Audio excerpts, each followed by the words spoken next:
어느 봄날 시인이 아내 심부름을 갑니다. 막힌 하수도 뚫은 노임 4만 원을 갚으러 동네 철물점으로 나섭니다. 그런데 그만 후두둑 비가 내립니다. 시인은 구멍가게 처마 아래서 비를 피하다 맥주를 사 마십니다. 멀리서 쑥국 쑥국 쑥국 새는 울고 벌컥벌컥 그는 마십니다. 시인은 아내한테서 다시 4만 원을 받아들고 나섭니다. 그런데 이번엔 꽃집 앞을 지나다 그만 자스민 향기에 빠져 한 그루 사고 맙니다. 아내는 2번이나 배달 사고를 친 시인을 노려보지만 어쩌겠습니까? 봄인데. 고양이에게 생선을 맡긴 게 죄지요. 그래도 시인은 밉살스럽지는 않습니다. 꿈꾸듯 사는 이야기를 따라가다 보면 따스한 미소를 짓게 됩니다. 하지만 하도 어이가 없어서 헛웃음이 나는 곳도 있습니다. 그곳에는 어처구니들이 산다는 어느 단편집 제목처럼. 고양이들 아예 반찬 가게를 지키라고 맡기는 곳 국회입니다.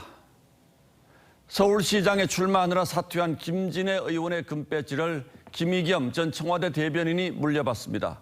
그런데 부동산 투기 의혹으로 대변인에서 물러났던 그가 부동산 정책을 다루는 국토위에 배정된다고 합니다. 좀 이상하다는 생각을 넘어서 왠지 모욕당한 듯한 느낌이 드는 게 저뿐일까요? 그가 올렸던 글이 떠오릅니다.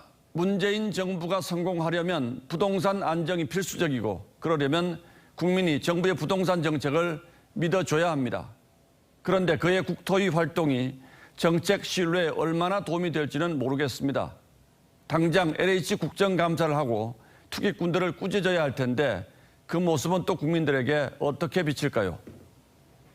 그는 김진애 의원이 대범하고 통이 크다며 무량무변이라고 했습니다. 헤아릴 수 없이 크고 넓다는 부처에게 바치는 찬사를 쓴 겁니다. 이래저래 민망합니다만 그야말로 기쁨이 그만큼 컸던 걸로 이해하겠습니다. 그런데 법사위는 또 어떻습니까? 최강욱 의원은 재판받는 피고인이면서 법사위를 지망해서 활동해오다 1심에서 징역형을 선고받았습니다. 공교롭게도 중수청 설치와 검찰 수사권 박탈에 앞장선 분들이 최 의원을 비롯한 피의자, 피고인 신분의 여권 의원들이었습니다. 국회의원을 부르는 옛말 설량은 가려 뽑은 어진 인물을 뜻합니다. 현명하고 어질고 품행 바르고 효심 깊고 청렴한 사람을 가리키죠. 지금 우리 국회는 그런데 그런 사람들로 채워져 있습니까? 아니면 사리사욕을 내세워 국가 질서를 어지럽히는 사람들이 많습니까? 최소한의 염치를 기대했던 제가 도리어 우스워져서 그냥 웃고 맙니다.